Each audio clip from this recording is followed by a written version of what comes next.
Assalamu alaikum, what's up guys? Now I'm gonna talk about English Fantasy, which is most fabulous and viral institution on social media, and they really do it. I'm a student of English Fantasy from 37 batch. My ID is 1658. If I talk about its benefit, really I didn't know that how to speak in English before come here. And after that, I'm learning a little bit how to speak. Now, I'm not a fluent speaker, but I'm trying to be fluent. English Fantasy is giving a good environment, and they has been maintaining the environment. As you know that without English, you cannot speak any language. Bangla is strictly prohibited there, and there are lots of students right now. 30 and more than 30 teachers are here.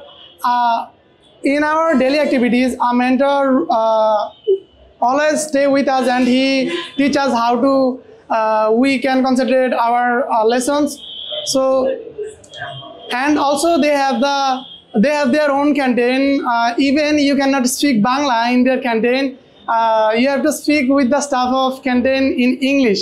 That's very interesting, and that's why I have came here for learning English. English is very essential for us. Are you looking for those type of environment? There is no hustle, and English Fantasy is giving the environment. If you want to utilize your time, so you should come English Fantasy. Thank you very much for listening to me with your great attention.